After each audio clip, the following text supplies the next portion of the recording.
Saya tuh apa ya, mempunyai pemikiran yang udahlah nggak usah kuliah kayak gitu. Tapi ada ibu saya yang support, ayo kuliah, itu loh ada beasiswa dan daftar kayak gitu Mbak. Nah saya nggak terpaksa juga sih waktu itu. Akhirnya saya coba untuk ikut tes dan ya udah lolos. Ya udah akhirnya saya menjalani itu. Ya luar biasa sih lika-likunya. Sebelum saya bilang atau mantap bilang iya itu karena memang orang tua saya merestui. Beliau datang ke rumah, kemudian orang tua kok merestui, ya saya lanjut. Karena kalau orang tua itu nggak ngasih restu, saya nggak mau lanjut. Jodoh itu memang ya Allah berikanlah saya jodoh terbaik untuk saya. Terbaik untuk saya karena yang terbaik untuk saya kan belum tentu terbaik untuk dia, dan kebalikannya terbaik untuk dia juga belum tentu terbaik untuk saya. Jadi saya tuh doanya gitu Mbak, ya Allah nyuwun diparingi jodoh yang terbaik untuk saya dan keluarga saya. Terus gitu aja, saya nggak muluk-muluk doanya. Dan Assalamualaikum warahmatullahi wabarakatuh. Selamat datang di Rumah Cerita, tempat kita berbagi cerita dan inspirasi bersama saya Mela. Alhamdulillahirrabbilalamin. Setelah sekian purnama akhirnya yang ditunggu-tunggu mampir juga di Rumah Cerita.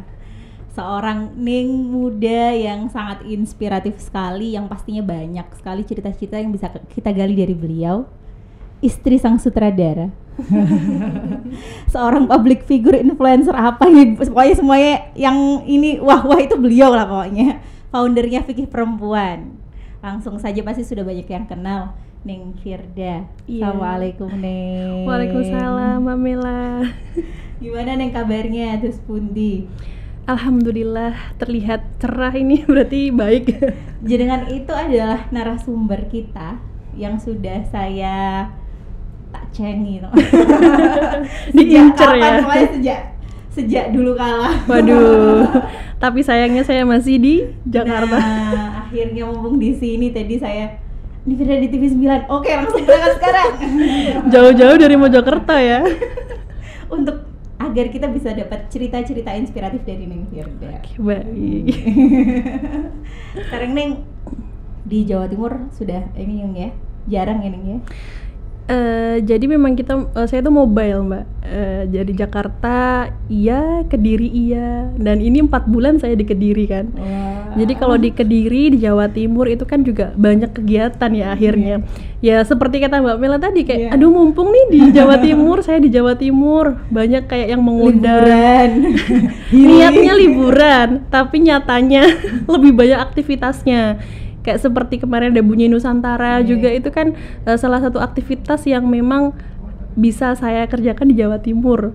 Jadi kalau di Jakarta ya saya ikut berkecimpung namun tidak secara langsung, kayak hanya menghandle dari jauh, misalkan ngurusin desain atau ngingetin panitia lain biar ini loh kurang ini seperti itu sih. Jadi tetap bisa dilakukan jarak jauh. Berarti sekarang sudah jadi anak gaul Jakarta. Aduh. Lebih nyaman tinggal di Jakarta apa di Jawa Timur nih Neng berarti? Dua-duanya sih. Alhamdulillah dua-duanya itu karena dulu sempet berpikir wah di Jakarta nih pasti nggak nyaman gitu. Ternyata perkiraan saya itu salah, feeling saya salah. Ternyata di Jakarta nyaman, di Kediri juga nyaman. Seperti itu sih Mbak Mila. Jadi belum tentu sesuatu yang kita lihat itu, yang kita bayangkan tidak indah itu belum tentu tidak indah. Gitu. Iya, kalau belum nyoba sih pasti ngerasa bakal nggak nyaman atau mungkin bisa nggak ya gitu. Ternyata setelah dijalani itu bisa. Dan karena rumahnya di sana, ya. Hatinya ada di sana. Iya. Sudah nyaman bersama pasangan itu loh, mungkin ya ada ketenangan di sana. Gitu. Ning, ini kan teman-teman semuanya yang nonton ini kan pasti sudah tahu Ning Firda itu siapa sih, Ning Fierce Instagramnya. Itu saya tuh ini intermezzo aja Ning ya. Saya tuh dari dulu tuh pengen punya akun Instagram itu yang ear catching gitu. Kan fierce enak gitu kan. Iya. Saya tuh kok saya dulu bikin Mels gitu, terus di komen sama teman saya, kamu nama Instagram kok Melas?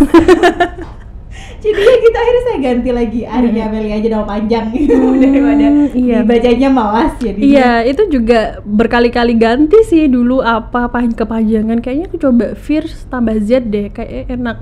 Dan ternyata orang-orang lebih mengenal dengan nama itu, Ning Fierce gitu manggilnya. Langsung enak kan itu. Sebenarnya itu karena waktu itu saya mondok di Denanyar, Jombang. teman-teman tuh manggilnya VR gitu. Aneh ya, tapi emang karena saya nulis namanya tuh Domiratul Firdaus gitu, ada E-nya, manggilnya VR. Teman sekamar tuh manggil gitu. Jadi kayak bagus deh aku tulis Fierce tambah Z gitu. Ternyata ya itu tadi lebih kayak personal brandingnya kuat di situ kan. Ada langsung mengena gitu kan, Fierce ya apa yang ada sama Neng. Dan sebenarnya malah lucunya orang-orang tuh nyebutnya Firza. Terus saya harus klarifikasi dong, nama saya Firda. Akhirnya kan di bio itu kan saya tulis Domiratul Firdaus bukan Firza. Malah tenggelam Firza nanti jadi ini penyanyi. Iya makanya itu. Atau jangan-jangan Neng Firda ini juga nyanyi. Dulu saya itu pertama kali masuk TV itu di Kediri, ada TV lokal gitu, saya nyanyi sholawat di situ. Jadi pertama kali bukan dakwah gitu kan. Kalau di TV 9 kita kayak ya jadi narasumber dakwah gitu. Tapi kalau dulu pernah itu nyanyi sholawat di situ. Jadi agak agak kaget juga dulu pernah seperti itu. Kemudian kayak apa ya Mbak, istilahnya tuh kayak nggak nyangka aja gitu kan, nggak nyangka dulu pernah nyanyi terus sekarang jadi dakwah gitu. Berarti nambah lagi nih keirian saya sama jenengan. Saya tuh paling iri sama orang yang suaranya enak. Suara saya juga cuma pas-pasan sih. Soalnya dari SD dulu juga ini suka jadi vokalis Samroy, Nasi Daria kayak gitu. Itu dari SD, dari kecil kayak ada haflah di rumah itu sholawatan kayak gitu. Jadi saya tidak tertarik sebenarnya di dunia dakwah itu. Sebenarnya kalau diteruskan itu sekarang bisa berangkat ke Jerman loh. Oh iya, betul. Sayang sekali itu. Tapi jalannya lebih baik lagi. Iya, alhamdulillah lebih banyak manfaatnya. Alhamdulillah. Dan dari situ juga kan ketemu jodoh akhirnya. Neng tadi bahas ini dulu Neng. Tadi kan sempat di-mention nih dulu mondoknya di Denanyar. Berarti mungkin bisa diceritakan dulu Neng riwayat pendidikan. Saya malu deh kalau ditanya riwayat pendidikan tuh sebenarnya kalau dari kecil memang sudah mengenyam pendidikan pesantren dari orang tua ya. Mulai dari TK di rumah juga sudah madin di rumah, SD gitu juga madin di rumah. Habis itu saya SMP ke Al Hikmah Purwasi itu saya nggak kerasan, cuman berapa bulan gitu. Akhirnya saya pindah ke Al Mahrusiah Lirboyo ya. Sekarang dia Gus Reza, tapi dulu masih ada almarhum Bayi Imam Yahya Mahruz itu. Kemudian setelah itu saya ke Denanyar dan itu juga nggak lama, tapi banyak menorehkan kisah di situ. Sempat jadi OSIS juga, ketua kelas di situ. Dan banyak teman yang sekarang meskipun saya nggak sampai selesai, sama teman-teman tuh masih nyambung. Kayak gitu Mbak. Dan setelah itu saya ke Pondok Pesantren Tahfidzul Quran di Lirboyo. Jadi saya mengenyam pendidikan salaf tuh di situ. Banyak ilmu yang memang bekal di situ untuk perjalanan dakwah saya tuh dari PPT Lirboyo itu. Mulai kayak fikihnya gitu. Fikihnya kan di situ kalau Lirboyo tuh fikihnya kuat banget kan ya Mbak. Jadi itu kayak bekal gitu loh. Tapi nggak di situ juga, saya nggak berhenti di situ. Saya tetap kayak upgrade ilmu, ikut ngajinya Buya Nurofiah, Buya Husen, Yai Ahsin Sakho dan lain sebagainya. Jadi saya nggak mau berhenti, cukup dapat ilmu dari pondok aja. Sekarang saya juga kuliah S1 dan S2. Doakan semoga bisa lanjut S3 ini.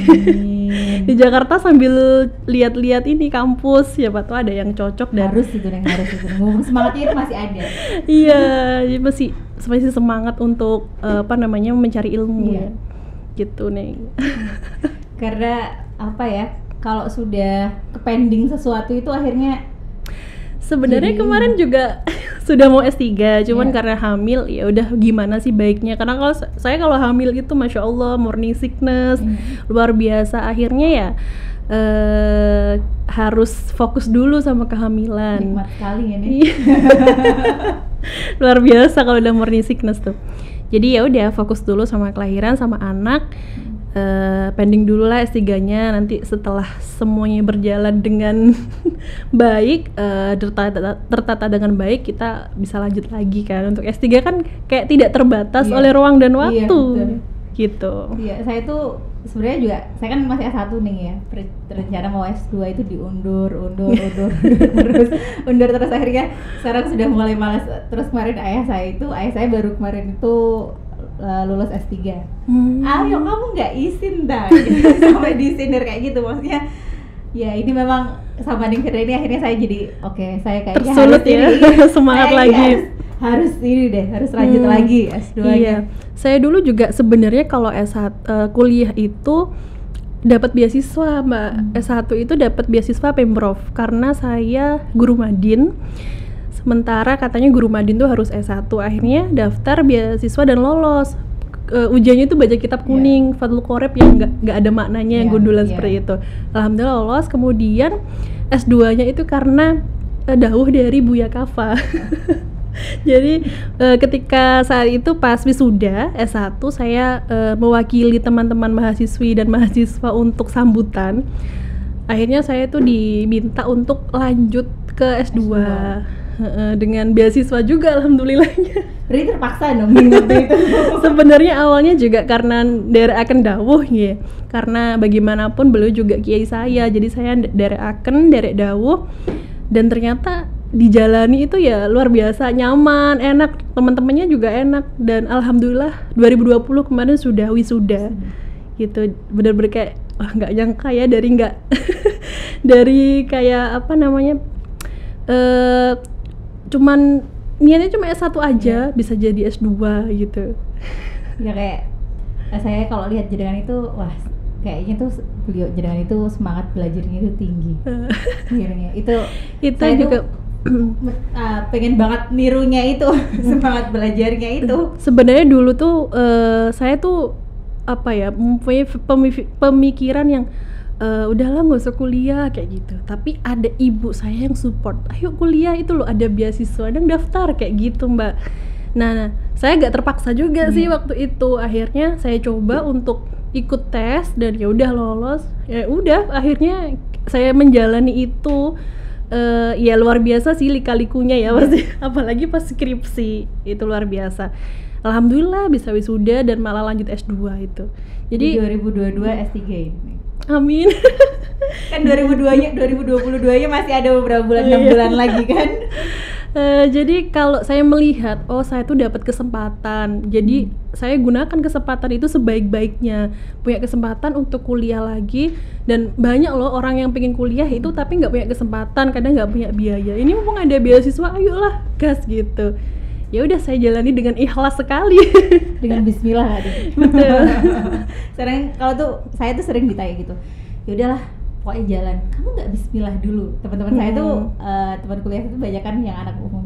Ya bismillah gak diomong, nggak usah ngomong. Ya sudah saya jalani dengan bismillah gitu kan. Kan itu otomatis kayak otomatis ya ngomong bismillah itu. Kamu biasanya tuh anak-anak orang-orang yang pesantren orang-orang Islam itu biasanya saya jalani dengan bismillah. Ya gitu. Harus diucapkan. Tidak harus diucapkan. Berarti nanti kuliahnya di Jakarta, makin sulit dong nanti pulangnya ke Jawa Timur. Nanti kalau saya pengen ngundang jenengan lagi nanti susah lagi cari jadwalnya ini. Jauh-jauh hari. Belum tahu sih Mbak, cuman ada pandangan juga di saya tuh pengen banget bukan S3 ya, ngulangin sebenarnya untuk ngambil tafsir Al-Qur'an karena saya tertarik di situ. Karena kan saya ngaji di Bunya Nurafiah itu ya. Tentang keadilan gender. Setiap Jumat itu kalau di rumah sama suami ya kita ngaji berdua, mendengarkan paparan Bunya Nurafiah yang luar biasa ya. Ternyata tuh tafsiran Al-Qur'an tuh seperti ini, sangat adil gender, adil laki-laki dan perempuan itu benar-benar adil gitu, Pak. Jadi saya tertarik untuk ngambil kuliah dengan konsen di tafsir Al-Qur'an itu. Dan kebetulan beliau itu mengampu di IIKI atau PT IKI Jakarta. Jadi saya tuh pengen di situ. Udah ada rencana di situ. Semoga aja. Bismillah. Amin. Saya aminin buanter nih kok ya. Amin habis ini. Biar nular ke saya. Enggak mau enggak S3, tapi saya pengen itu ngambil konsen di situ gitu. Karena saya tertarik banget karena mendengar pemaparan beliau yang luar biasa. Oh ternyata tuh tafsir Al-Qur'an seperti ini ya. Karena kan kadang kita apa namanya, ilmu yang pernah saya dapatkan tuh nggak seperti itu gitu. Ternyata ada yang lain juga. Berbeda nih ya. Iya. Biasanya itu kan yang bahas ya seperti itu. Ini Iya. biasanya perempuan itu juga ini loh kan. Ya, kayak gitulah pokoknya. Ya Allah. Jadi itu Neng ya. Sekarang sudah jadi di sana, sudah menjadi istri seorang sutradara. Rasanya gimana sih Neng? Saya tuh penasaran. Saya tuh sebenarnya ada maksud terselubung loh Neng undang jenengan ini. Barangkali saya bisa diajak jadi figuran gitu. Kan jenengan punya jalan tolnya di sana. Jalan tal ya. Atau jangan-jangan jenengan nanti habis ini. Suami saya aja tidak memperbolehkan saya jadi artis karena dia tahu gimana sih artis itu, pulang malam, capek, ditekan gitu kan. Jadi saya tidak diperbolehkan untuk menjadi artis. Nggak usah. Jenengan tuh udah nggak usah jadi artis, tetap jadi jenengan diri sendiri, apa menjadi versi terbaik dari diri sendiri aja gitu. Jenengan itu sudah luar biasa ya, bilangnya gitu ya. Sudah luar biasa. Kalau jadi artis nanti jenengan tuh ditekan, harus pulang malam, harus ini. Saya nggak tega katanya gitu. Tapi nggak apa-apa kan, jadi cameo dikit gitu. Saya deh Neng, saya nanti. Gus, ini ada saya loh Gus. Boleh nanti diajukan. Saya mau lewat jalan tol aja nanti, lewat jenengan. Boleh. Tapi ini nggak Neng, saya tuh suka baca Instagramnya jenengan suka diskusi sama suami. Oh iya. Kalau ngobrol apa tentang bahkan pembuatan filmnya beliau, itu juga ajak diskusi ya jenengan. Itu kayaknya seru sekali ya, yang di awal mungkin jadi berbeda, dunianya kan berbeda gitu loh dari sebelumnya. Betul, apalagi kalau pas filmnya tentang pesantren, ini udah cocok nggak sih sama culture pesantren kita gitu. Kalau bahas kiai, bahas tentang pesantren tuh selalu diskusi, tapi nggak cuma bahas pesantren sih Mbak. Kayak kemarin ada film pendeknya beliau di Klik Film, judulnya Marriage. Itu juga ngajak diskusi, karena beliau itu insecure-nya parah ya. Kalau udah bikin film, aduh ini bagus nggak ya filmku, aduh kayak gitu. Jadi tugas saya sebagai support sistemnya, sebagai pasangannya, udah yang bagus. Kan kalau preview itu kalau di rumah atau mungkin di production house-nya itu selalu ngajak saya lihat bareng sebelum diedit lagi gitu kan. Udah bagus kok gitu kan, ini beneran bagus, iya. Tapi kalau ada notes dari saya pasti saya sampaikan, yang ini tuh bagusnya kayak gini loh, kayaknya gini deh. Karena saya kan juga melihat dari media sosial gimana orang-orang itu suka julid sama kadang adegan apa gitu dengan persepsi apa gitu. Coba deh agak diginiin gitu. Jadi kita diskusi di situ. Dan alhamdulillah beliau open, bukan apa sih kamu nggak ngerti dunia film, enggak, alhamdulillahnya gitu, beliau open dan menerima masukan itu dan dipertimbangkan, bahkan juga dipakai pendapat dari saya gitu. Nah saya tuh pernah dengar gini Neng, ngapunten lo ya, ini Neng Firda kok nikahnya sama sutradara sih gitu. Biasanya kan karena dunia pesantren kan agak sensitif dengan hal-hal seperti itu nggak Neng? Adik saya aja juga gitu kemarin. Tapi kemudian saya pikir gini kok Neng, selama ini gambaran-gambaran film-film atau sinetron-sinetron tentang pesantren itu jauh dari kata pesantren. Nah mungkin dengan Neng Firda ini akhirnya bisa di situ gitu loh, gambaran tentang pesantren, gambaran tentang keislaman bagaimana kan seperti itu. Terus saya suka lihat postingannya jenengan, saya kan followers ini nih. Nanti aku follow back.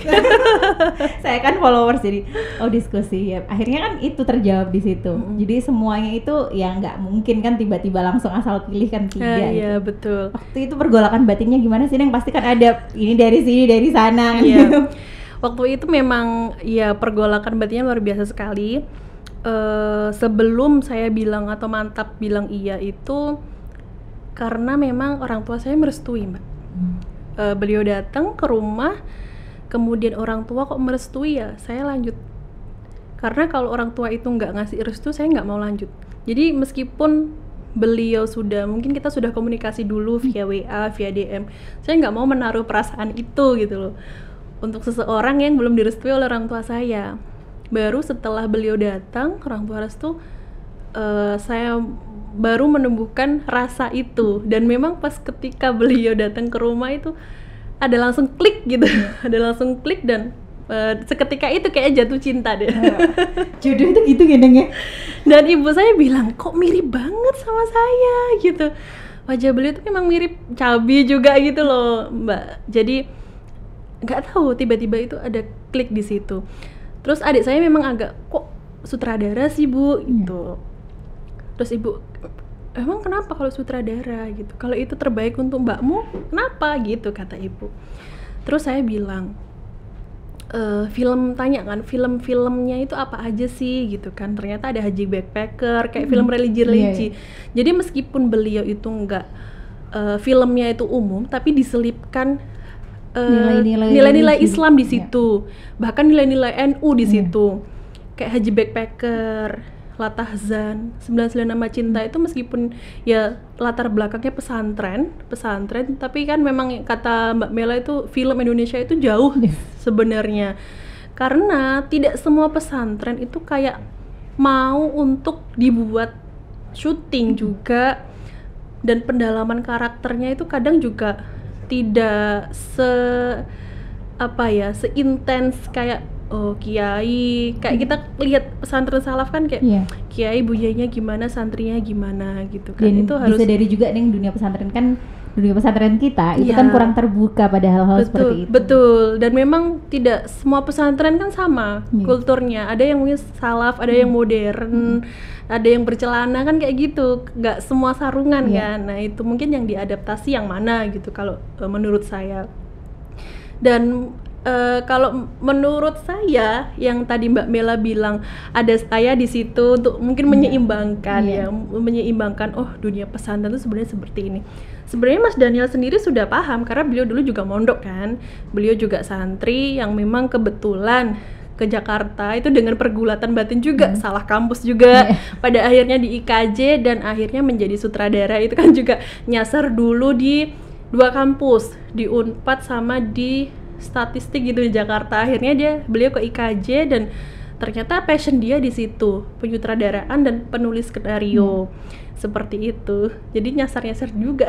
Tapi perlu loh, Neng. Saya pernah ngobrol sama punyanya saya. Punyanya saya kan terjun di dunia politik. Punyanya saya cerita, santri itu harus ada di semua lini loh. Betul. Kalau santri dan kiai itu hanya fokus di pondok, terus isinya orang-orang yang di luar itu berarti isinya bukan orang-orang baik. Kalau orang-orang baik itu orang-orang baik, orang-orang soleh itu cuma fokusnya untuk beribadah untuk dirinya sendiri ataupun di lingkungannya sendiri. Terus lingkungan-lingkungan itu yang tidak terjamah, siapa yang akan mengisi kan gitu. Betul, saya sepakat sih itu. Jadi santri itu memang harus di semua lini. Ada yang jadi sutradara, penulis skenario, ada yang berdakwah di media sosial, di media digital atau di TV itu mungkin. Ada yang mungkin jadi ya tadi ada produser, ada yang jadi politikus, pengusaha. Jadi ketika santri itu sudah menyebar istilahnya, nah apa yang dia lakukan itu kan ada nilai-nilai Islam, ada nilai-nilai kesantrian di situ yang bisa. Jadi kan dakwah itu tidak harus yang kita keluar masalah agama, ada kan di situ. Betul. Jadi ada nilai dakwahnya juga di situ, karena dakwah kan bisa bebas ya asalkan dengan jalan yang baik. Gitu Mbak Mela. Dengan berlaku baik pun bisa menjadi jalan dakwahnya kita. Betul. Kalau mungkin suami saya jalan dakwahnya di sutradara gitu kan, filmnya dengan nilai-nilai Islam, ya mencerminkan Islam meskipun nggak secara langsung harus berjilbab atau itu kan ada nilai-nilai Islamnya. Kalau saya lihat memang di Haji Backpacker itu kental banget nilai tasawufnya di film beliau itu. Tapi saya baru nonton filmnya juga setelah nikah. Saya nontonnya dulu loh gitu padahal. Nontonnya itu kalau nggak salah Haji Backpacker itu saya nonton di pondok itu ada istilahnya layar tancap. Oh iya. Nonton bareng semua itu saya nontonnya di situ. Saya ingat pokoknya. Saya malah barusan cuma dulu tahu aja ada Latahzan, ada Haji Backpacker, tahu aja tapi nggak nonton. Bahkan yang film yang mempertemukan kita itu di 99 Nama Cinta itu saya nontonnya setelah saya menikah. Sebelumnya saya sebenarnya kan ketika itu syutingnya di Kediri, teman saya itu sempat untuk mengajak saya ke lokasi syuting. Ini loh ada Zawin Nur, kan pemainnya ada Zawin tuh, ada Aca di sini. Saya tuh cuek, soalnya waktu itu saya sedang ngurusin Bunyi Nusantara, Silatnas itu Mbak Mela. Jadi ngurusin itu, aduh nggak ada waktu deh aku untuk kayak gitu. Ternyata ada jodoh saya di sana. Memang jodoh itu ketemu di saat yang tepat sih Mbak Mela. Kalau belum waktunya ya kamu nggak akan dipertemukan. Dipaksakan bagaimana ya nggak bisa. Iya, padahal itu udah jelas-jelas deket ya di Kediri, dan temen saya udah bener-bener ngajak gitu. Pasti kan kalau saya mau ketemu, tapi pasti ketemunya dengan cara berbeda sih, beda kisah dan mungkin juga tidak sama perasaannya ketika bertemu di ini ya apa dengan proses yang memang saya lakukan itu. Makanya dulu saya tuh dikasih sama punya Zakia tuh gini nih, kalau pengen jodohku nggak usah angel-angel dungoi, terus cukup dungoi ya Allah paring kula jodoh di waktu yang tepat dengan orang yang tepat. Betul. Itu sudah melingkup semuanya di waktu yang tepat dengan orang yang tepat, berarti kan tepat sekabehane kan gitu nih. Nggak usah muluk-muluk. Apalagi minta jodoh sama itu kan nggak perlu. Kalau nanti nggak kejodohan sama itu, akhirnya kita ngamuk-ngamuk. Ya betul. Akhirnya pas dia nikah kita patah hati. Nah itu, jadi minta jodoh itu memang ya Allah berikanlah saya jodoh terbaik untuk saya. Terbaik untuk saya karena yang terbaik untuk saya kan belum tentu terbaik untuk dia. Dan kebalikannya terbaik untuk dia juga belum tentu terbaik untuk saya. Jadi saya tuh doanya gitu Mbak. Ya Allah nyuwun diparingi jodoh yang terbaik untuk saya dan keluarga saya. Terus gitu aja, saya nggak muluk-muluk doanya. Dan itu terus saya ucapkan dimanapun itu. Itu aja sih, yang mau menerima saya apa adanya dan mengerti saya yang nggak bisa diem. Tapi akhirnya saya lihat harmoninya dengan sama suami itu wah luar biasa loh.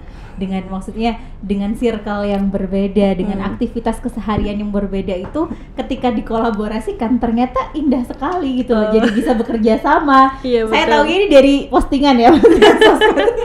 Oh ternyata follower juga ngikutin. Iya sebenarnya itu alhamdulillah ya, dalam tugas rumah tangga pun beliau juga tidak mendomestikasi perempuan. Jadi saya masak beliau kora-kora Mbak. Saya nyapu beliau ngepel. Jadi mandiin anak juga gantian. Jadi pas saya habis melahirkan ya kita ini gantian jaga bayi, bekerja sama. Iya bekerja sama dan bukan orang yang cuek terhadap keluarga gitu loh, atau kayak udah itu tugas dapur, tugas istri atau apa, enggak, kita kerjain bareng. Bahkan misalkan saya juga sedang misal diminta jadi narasumber, kita bikin materi bareng. Yang ini udah tepat belum sih, kayak kalau aku nyampein kayak gini-gini, dilihat ya udah deh gitu. Kayak beliau juga nulis skenario, kadang juga curhat. Ini kalau kayak gini gimana ya? Jadi kita bener-bener kayak mengaplikasikan yang namanya konsep mubadalah dalam rumah tangga gitu Mbak Mela. Jadi alhamdulillah sih semuanya tuh dilakukan bareng-bareng. Enaknya kan gitu ya. Jadi nggak berat sebelah kalau dilakukan bareng-bareng. Jadi ya karena nikah itu kan seumur hidup gini. Harapannya kan seumur hidup. Jadi kan maunya itu ya yang dengan seseorang yang bisa kita ajak ngobrol, ajak diskusi tentang bahkan hal-hal kecil, bisa bekerja sama. Sampai itu dulu tuh ada neng saya tuh bilang gini, jangan nikah sama wong-wong sing kemegus. Nah. Jadi konotasinya tuh ghost tuh jadi konotasinya kayak jelek banget ya. Dulu tuh bagi neng saya tuh waktu nikah dulu gini, malah bilang gini, ngapunten ini untuk gus-gus Pasuruan, karena saya asli Pasuruan juga soalnya. Dulu neng saya tuh gini, nikah ambek Pasuruan, ambek gus Pasuruan kamu gus kabeh. Saya mau ini, nggak boleh ini kan gitu. Dulu tuh saya pernah kayak saya nggak mau nikah sama Gus, saya pernah menyebutkan itu, nggak mau sama Gus lah pokoknya. Kalaupun pada akhirnya seseorang yang menikah saya jadi Gus ya monggo, tapi saya nggak mau sama Gus. Itu saya ucapkan ketika saya umuran SMA, nggak tahu kenapa, dan beneran. Tapi itu udah lupa sebenarnya pada apa itu udah lupa, kemudian kok beneran dong. Akhirnya beliau kan ada Gus dari jalur nasab, ada dari jalur mantu, ada Gus honoris causa kan. Itu yang lagi ini tuh sekarang. Gitu. Jadi kalau suami saya Gus dari jalur mantu kan, mantu gitu. Jadi memang bukan kalau orang tua memang beliau dari kultur NU juga, pengurus NU. Ibunya pernah jadi apa namanya? Pernah jadi ketua Muslimat Sidoarjo. Jadi NU-nya sangat kental sekali. Jawa Timur gini? Sidoarjo, iya. Jadi kita sama-sama Jawa Timur hijrah ke Jakarta. seperti itu. Jadi memang Gus dari jalur mantu. Saya itu dulu juga gitu nih tapi saya waktu kuliah. Setelah kuliah itu saya nggak mau nikah sama dari kalangan pesantren. Maksudnya yang Gus gitu. Masih idealis Gus. banget Iya, ya. Saya nggak mau dari Gus, saya mau lingkungan yang berbeda, orangnya yang terbuka. Karena sejujurnya kalau dari keluarga saya kan agak keras-keras gitu. Kalau dari keluarga saya kan agak keras-keras, jadi saya harus nikahnya nggak mau sama Gus karena saya mau kehidupan yang berbeda, saya nggak mau begini pokoknya gitu. Masih idealis banget. Tapi ya, tadi jodoh itu kan kita nggak ngerti ya nggak tahu siapa. Betul. Dan ternyata juga kalau masih saudara, ternyata saya sama suami itu masih saudara. Dan nggak tahu, kita sering satu forum tapi nggak tahu kalau kita saudara gitu. Ternyata jodoh di situ. Iya. Alhamdulillah. Yang terakhir dari saya ini, Ning. Terakhir. Sudah terakhir. Sebenarnya kalau mau ngomong, karena kalau sama Ning Firda ini vibes-nya itu enak sekali loh. Alhamdulillah. Menyenangkan. Aura-aura bahagia ya. Saya tuh tadi tuh sempet bad mood berangkat itu, Ning. Karena saya tuh buru-buru, terus saya nggak sempet siapin baju atau tidak, terus di sini ketemu jenengan, akhirnya saya jadi ikutan bahagia. Alhamdulillah. Vibes-nya membahagiakan soalnya ketemu sama jenengan. Yang terakhir dari saya, kalau misalkan jenengan diberi kesempatan untuk memilih hidup lagi, jenengan akan memilih tetap menjadi Ning Firda atau menjadi yang lainnya? Kalau diberi kesempatan untuk memilih, saya bahagia dengan diri saya saat ini gitu, dengan perjalanan yang berliku. Jadi saya menerima diri saya sendiri. Kalaupun saya beri kesempatan itu, saya akan tetap memilih jadi diri saya yang sekarang ini. Ya meskipun jalannya terjal dulu bagaimana saya jungkir balik, gelundung, nyungsep ya. Tapi saya bahagia atas diri saya sendiri, Mbak. Jadi tetap saya akan memilih sebagai Firda yang seperti ini. Luar biasa. Kalau saya mau hidup lagi, kayaknya saya mau jadi Ning Firda. Karena saya nggak tahu dukanya, saya taunya sukanya. Asli jangan, karena orang itu kan kadang melihat di Instagram, aduh kok seneng banget ya jadi Ning Firda itu, nggak tahu gimana jengkelnya, seperti apa perjuangannya. Bahkan banyak loh yang bilang enaknya jadi Neng itu. Menjadi Neng itu memang privilege, Mbak. Namun beban yang tanggung jawabnya itu tidak sepadan dengan privilege, dengan hak yang dia dapatkan. Lebih berat. Belum lagi tangga ngomong Neng kok gitu, atau Neng kok nikah sama sutradara. Ini kan juga menjadi suatu beban ya kalau ditanya seperti itu. Lah ya apa jodohnya ngono. Atau mungkin difitnah macam-macam itu kan menjadi Neng tidak semudah itu, ngoten loh. Karena kita juga nggak bisa kan memilih terlahir dari rahim siapa. Kok kebetulan Gusti Allah ngersakaken saya lahir dari rahim ibu dan abah saya yang pengasuh pesantren. Itu kan kita nggak bisa memilih, cuman kita bisa mensyukuri dan melakukan tugas itu. Apa tugasmu sebagai anak kiai itu? Berat, asli berat. Ini buat teman-teman di rumah nih ya, yang iri atau pengen jadi Neng misalkan. Berat banget tugasnya menjadi Neng itu. Ya saya tahu semua profesi itu pasti berat, semua individu itu pasti mempunyai tugas yang berat. Dan Neng pun juga, Neng Gus itu sangat berat sekali. Tanggung jawabnya pesantren, anak-anak orang yang dititipkan di situ adalah tanggung jawab. Ya Neng, Bunyai, Kiai, Gusnya seperti itu, Mbak Mel. Temen saya tuh pernah ada yang bilang enak ya jadi Neng, jadi Bunyai, jadi Yai, sing nyalami akeh, sing ngeladeni akeh. Sini jalan. Gula teko dhewe kan ngono. Betul. Ada belum tahu bagaimana. Iya, makanya orang cuma melihat dari covernya aja, dari luarnya aja. Kalau misalkan dikasih itu juga belum tentu kuat. Gitulah. Apalagi kalau seperti saya lihatnya dari sosmednya senang sekali jadi Neng Firda, saya mau jadi Neng Firda. Aduh, tukeran hidup dong Neng. Aduh. Kayaknya nggak bakal kuat deh. Saya aja hampir menyerah. Tapi alhamdulillah bisa bangkit lagi. Gitu sih. Semangatnya Neng Firda ini, saya ngobrolnya cuma 30 menit. Tapi semangatnya itu bisa saya rasakan, beliau itu orang yang sangat bersemangat. Terima kasih banyak Neng sudah mampir ke Rumah Cerita hari Mbak ini. Mela. Kapan-kapan harus mampir lagi Neng, karena banyak sekali yang mau saya yang cerita-cerita inspiratif yang bisa ini sama teman-teman di rumah semuanya. Siap, insya Allah. Ntar jauh-jauh hari ya dikabarin. Manajernya ini Mbak manajernya Mbak Mei ini berarti. manajer, produser. Beliau yang saksi hidup saya bagaimana saya jungkir balik dan bisa pada posisi sekarang tuh. Beliau luar biasa yang melihat secara langsung. Oke Mbak, di schedule dari sekarang ya Mbak. Nih, terima kasih Neng sekali lagi. Terima kasih juga buat teman-teman semua di rumah yang sudah menonton Rumah Cerita hari ini. Banyak sekali kisah, banyak sekali cerita yang disampaikan sama Ning Firda yang bisa kita ambil hikmahnya, bagaimana semangatnya beliau dalam menjalani pendidikan ataupun kehidupan sehari-harinya, bagaimana berumah tangga, bahkan sempat kita spill dikit-dikit gitu kan tadi kan. Terima kasih sudah menonton Rumah Cerita hari ini. Jangan lupa selalu saksikan Rumah Cerita setiap hari Ahad jam 2 siang di YouTube channel TV9 Official. Terima kasih. Wassalamualaikum warahmatullahi wabarakatuh.